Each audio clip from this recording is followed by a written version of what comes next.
What's up, everybody? Nathan Gray here, Nathan Gray Video, and I'm going to start something new, doing a little video review because I've been going to the library again, and it's great to get back to the Tulsa Library and start checking out books and DVDs and CDs from the library and just get back on traditional media, right? So I've been bought a Blu-ray player at the thrift store for 15 bucks and been getting a bunch of videos. So let's review some of this stuff. We got a whole bunch of DVDs and CDs that I got from the library. We're just going to run through some of them real quick. Here's a couple we watched last night. Cocaine Bear. My mom took my kids to the theater to see this, and I can't believe she sat through the whole thing. All I could think was it's crazy that my mom watched this movie because it's insane, but it's also has a good pace to it. I expected it to be kind of really off the hinge in terms of like more like Snakes on a Plane, but it wasn't. It was really fun. It had some good build up. It had some good character development. It had a lot of funny moments, and actually a whole lot of funny moments. So yeah, it's rated R. It is pretty extreme in terms of the gore and the craziness in which people get torn up and stuff. I really liked this gal's character through it. That was one of the highlights. So there's Ray Liotta, and I guess this was one of his last movies because they do a little tribute message to him at the end. But this gal right here, so funny. Her character is very, say, very tenacious. She keeps coming back. You think she's over, but she keeps putting up a good fight. And then you've recognized her from Felicity, I guess. So that was great. Cocaine Bear, pretty cool, pretty cool. I'm giving it 4 out of 5 stars. Really fun to watch. And then we watched The Last of His Tribe. Another gentleman who passed away this past year, Graham Greene and John Voight. I feel like we lost him all. But this is about, basically, it's set in the early 1900s, in 1911, when out of the 300,000 Native Americans that were living in California, had been slaughtered all the way down to 20,000. So this is kind of a real life story about the last living survivor of the Yahi tribe. And it's pretty heavy, but very enjoyable. And yeah, Graham Greene playing a guy who gets kind of found by John Voight, who's a museum curator opener.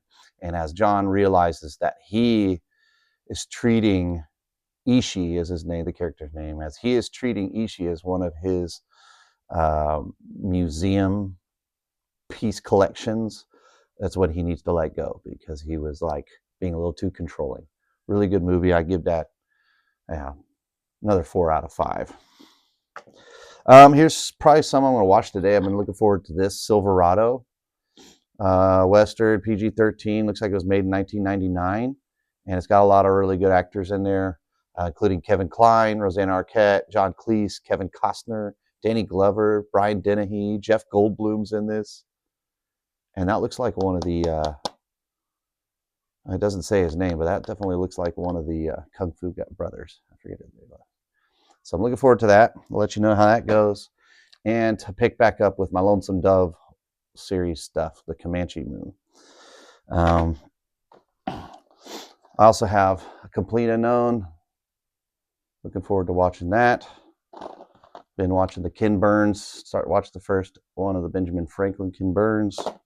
Got the Gus Van Sant, Kurt Cobain film. Haven't watched that yet. Let you know how it goes. The Dead Don't Hurt with Viggo Mortensen. And honestly, dude, the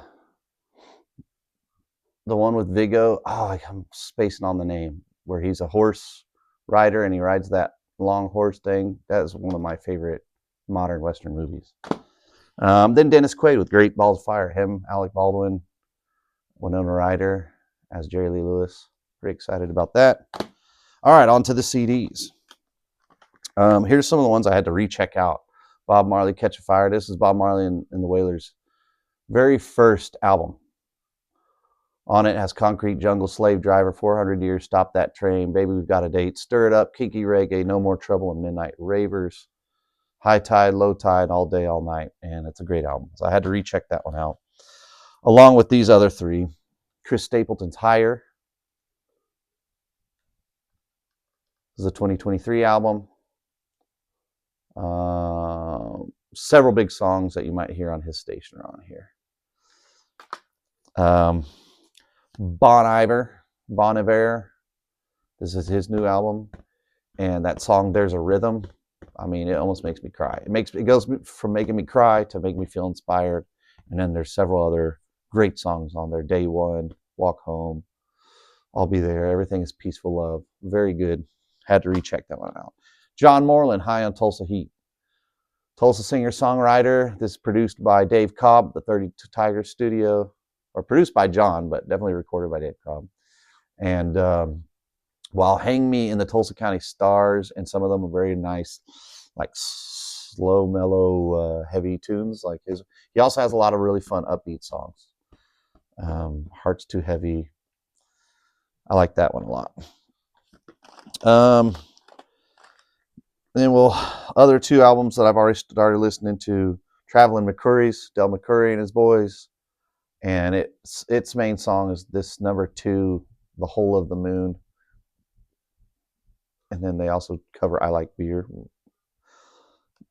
We've got some Turnpike Troubadours, Oklahoma guys. Number 2 song on there is about the Mercury Lounge, or it seems to take place at the Mercury Lounge in Tulsa. Several Tulsa themed songs, Easton and Maine. That's pretty good. I like that one. I haven't listened to them a lot, so it's nice to listen to some Turnpike Troubadours and get to know them better. Grab some Woody Guthrie. This is the definitive Woody Guthrie collection, Centennial Collection. 3 discs of Woody Guthrie songs. Steve Earle, and I can't tell why it's written Justin Townes Earle all over it. Maybe that's the name of the album.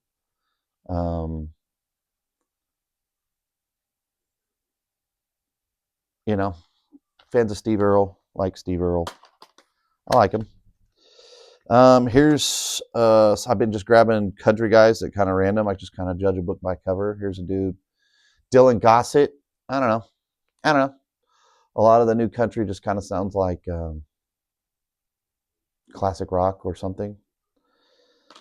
And I really don't have any strong opinions about that guy yet. Kind of feels like hey-ho music, like Lumineers, or Mumford and Sons. It sounds like that, inspired with gospel, like praise and worship band music.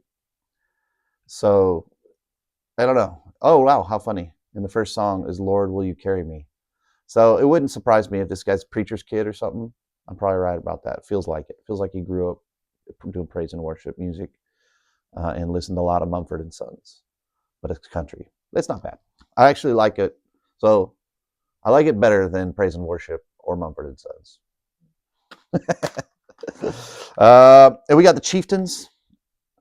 One of the traditional legendary Irish bands, the Chieftains. And so this is their 60 years kind of chronicles album. We'll let you know how that goes. And then this album looks really cool. I'm excited to listen to this. Rhiannon Giddens put this group together. 4 black women playing banjos. I'm excited to listen to that. I know it's good if Rhiannon's behind him. And this is produced by the Smithsonian Folkways Recordings album. So I'm excited to listen to that. I haven't heard it yet. So that's what I got so far. Just hitting you up with some reviews. It's snowing today here in Tulsa, just like it is across much of America. And so stay warm. Enjoy your day. Until next time, y'all take it easy.